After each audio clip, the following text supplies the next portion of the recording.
Sveiki, šį kartą toks nesudėtingas video apie gan, man nostalgiją keliantį daiktą. Čia yra vienas iš pirmų mano surinktų stiprintuvų. Nebus čia kažkoks stebuklas, iš vis 12 klasėje rinkau, kas buvo turbūt prieš 13-14 metų.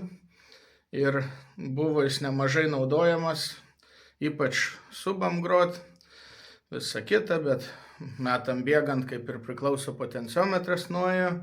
Paskui naudojau apėjęs potenciometrą, tas anas, kelis kartą atidarinėjau, valiau dulkes ir kažkaip taip susimašiau čia neseniai, kad reikia, tokį, kaip sakant, vieną pirmųjų savo projektų reikia jam biškį duoti meilės, kaip sakant, atšviežint. Tai išėjo lauk potenciometras su visom savo nesąmonėm.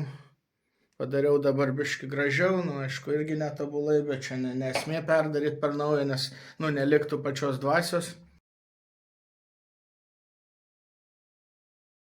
Ką dar išmečiau lauk, tai plokštės, gan keista išmest savo paties ėsdintas plokštės, bet schema čia nebuvo teisinga, apie tai vėliau biškį.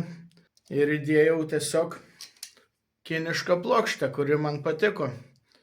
Jo, keistoka savo įkinų keist, bet kai daiktas geras, tai daiktas geras. Štai taip atrodo vidus, kaip jis atrodė anksčiau, įdėsiu nuorodą aprašyme. Yra tiesiog tiem laikam madingų stilių keli video su tiesiog muzikėlė ir kaip jisai ten dėliojasi ir kaip atrodė. Tai ten galima pažiūrėti, o čia maža nuotrauka tiesiog. Esminis dalykas, ką keičiau, kaip ir sakau, plokštės, kurios tai buvo, kaip nuotraukai matėsi. Pakeičiau viską į vieną plokštę. Tai viena stereo plokštė, nes šitas plokštės turėjo problemą su žemėm. Žemių schema čia buvo tokia panaudota, kur atrodė, kad seni dėdės ten aiškino, kad taip reikia ir naudojo rezistorių tarp signalo ir galios žemės, ko nereik daryti, nes tai didina iškraipimus, stiprintuvo atskaitos taškas nuplaukia, kad ir ten 2 ohmai, 10 ohmų tarp tų žemių. Bet kam tai daroma buvo, kad nutrauk žemės kilpą, kuri eina ratu. Abi tulpės ar ca, kaip pavadinsi, taip nepagadinsi, sujungtos kartu. Tai yra bendra žemė. Tai gaunasi, kad mūsų žemė ateina į plokštės atskirai ir tada dar apeina ratu iš vienos plokštės į kitą, kartais ir gan dideliu lanku per išorę, kartais čia jau būna sujungta. Atskleisiu paslaptį, kuri turbūt nepaslaptis, kad geriausia žemė sujungti kartu kuo anksčiau. Šiuo atveju tai žemė bendra visą kelią, dėl to šitą plokštę faina, nes jinai iškart ant 2 kanalų, visi grįžimai, viskas jo įvyksta į vieną tašką, vadinamas žvaigždinis žeminimas, kas irgi dar ne viršūnė visko, bet išsprendžiama 2 plokščių problemų. Nereikia jokių rezistorių žemės kilpos pramušimui, nei kitų nesąmonių.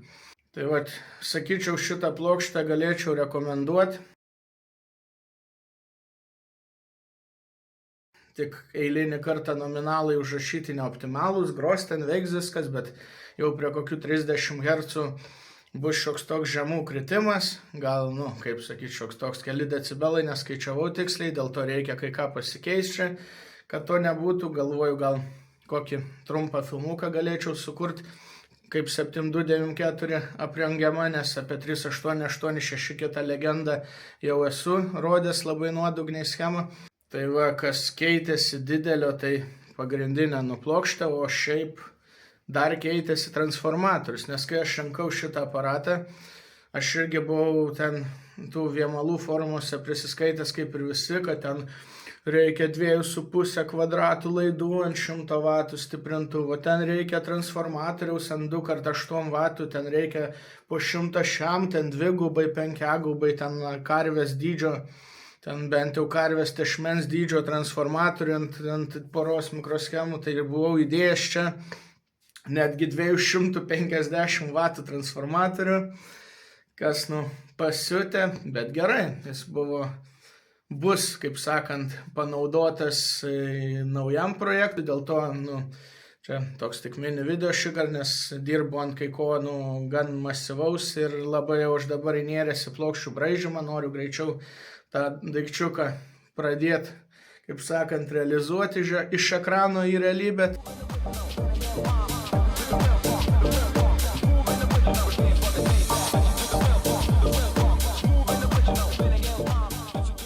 Per tą laiką pailsint nuo plokščių braižymo nusprendžiau šitą daikčiuką atkelt, tai va čia tokie įvykiai vyksta.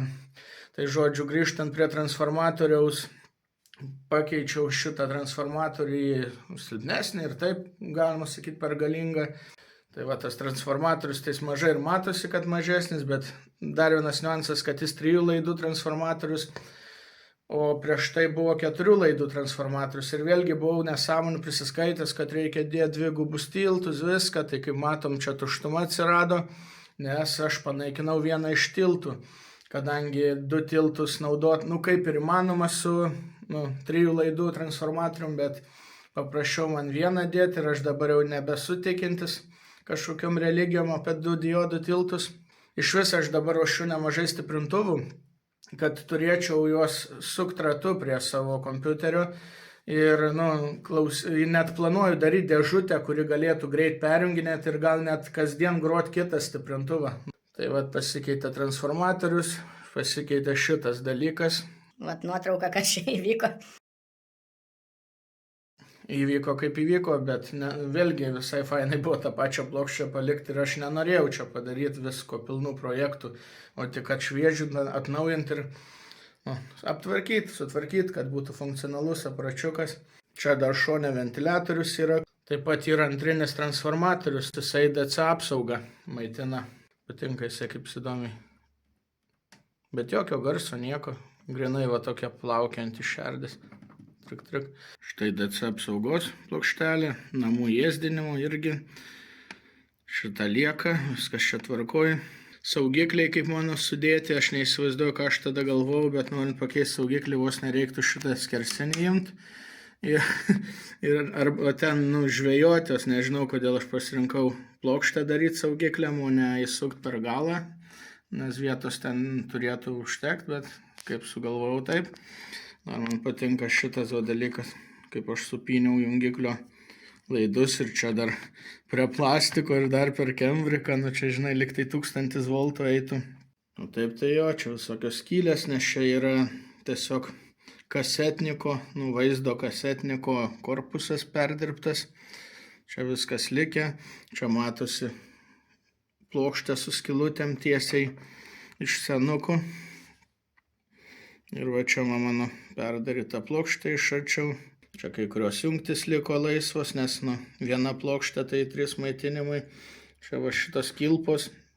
Šitos kilpos labai svarbios, nes mes turim nuolatinę įtampą, o stiprintuvas nuolatinę keisi muzikos signalą, kuris yra kintama įtampa. Tai čia pripratinam elektronus, kad jiems teks eiti ratu. Ruošiam, kaip sakant, kaip ritai garsiakalbio jos suksis, tai iškart pratinam. O čia ir pačią plokštelę turim. Šitos žalios jungtis man visai patinka. Čia kaip ir varštiniai sujungimai, bet kai užspaudi atitinkamus antgalius, normaliai užverži, viskas patogu ir svarbu, kad greita. Greičiau negu, pavyzdžiui, šita smėlio spalvos jungtelė. Su šitom paprastai sunkiau, nes ne tik mažesnė, bet kontaktus reikia po vieną ten kapoto. Šito žalios varžtelė ir viskas. Greit paprastai. Ir kondensatorius su diodų tiltu, ten kur sustorėjimas, ten diodų tiltas. Jo, ir va, ventiliatorius menas, blemba, su kameros dar dulkių matosi, nemažai reiks dar kartą pavalyti. Tai va ir didžiulis radiatorius ir visa kita, tai va toksai va aparatas. Nežinau, čia toks video gausiu, bet tiesiog norėjau parodyti, kokia pradžia buvo. Prieš tai, aišku, buvo kitų bandymų surinkti stiprintuvą, bet šitas kaip ir, kur galima skaityti hi-fi ten klasę, tai pirmas, Tai jo, šitas kaip ir pirmas ir toks, kad jisai yra išbaigtas, kas pas mane reta. Priekis yra iš nerūdijančio plieno, priklijuotas prie originalaus plastiko. Jo, tiesiog taip, visai normaliai, čia tas jungtukas raudonas galėtų koks kitas būti. Bet aš nesuvokiu kartais, kas atsitinka, dabar toks va jungtukas lygiai toks pats, kainuoja gal 5 penų ar ten, virš 5 eurų. Aš tikrai nebūčiau mokyklos laikais pirkęs jungtuko už ten 16-17 litų, tai tikrai nebuvo. Bet, žodžiu, jungtuką norėčiau pakeisti kažkom gražesniu, bet vėlgi čia nepersistengiant ir neleidžiant už jungtuką tokių pinigų, kiek pati viena tada kainuoja. Kažkokia nesąmonė būtų. Galinė dalis tokia, kaip, sakau, pilna tuščių nepanaudotų vietų. Čia kaip tik maišėsi dalykai, tai priklijavau plasmasę ir tada prie jos į ją tai yra įdėjau išėjimus. Kodėl čia plius min... Ai, šitas stiprintuvas buvo tiltuotas vienu metu, tai dėl to ant kanalų pliusas ir minusas nupieštas. Kažkadagi netiltuotą naudojau, ką buvau užmiršęs. Nežinau, kiek čia įdomu buvo, bet iš tikrųjų ne vienas prašymas metams bėgant buvo, kad įdėk ankstesnių dalykų, parodyk, nuo ko pradėjai. Tai aš sakyčiau, gal jeigu prilips šitą temą, galėčiau parodyti dar tokią saujelę projektų, kurie arba gyvi, arba arti gyvumo, kur iš dar seniau iš tikrųjų, kaip sakant, parodyti pradžią ir, žodžiu, nereikia bijot pradėti, iš pradžių bus baisiai, paskui gerės viskas. Svarbu nenustot konstruoti. Ką, tiek šiam kartui. Dėkui, kad žiūrėjot ir sėkmės konstruojant. Iki.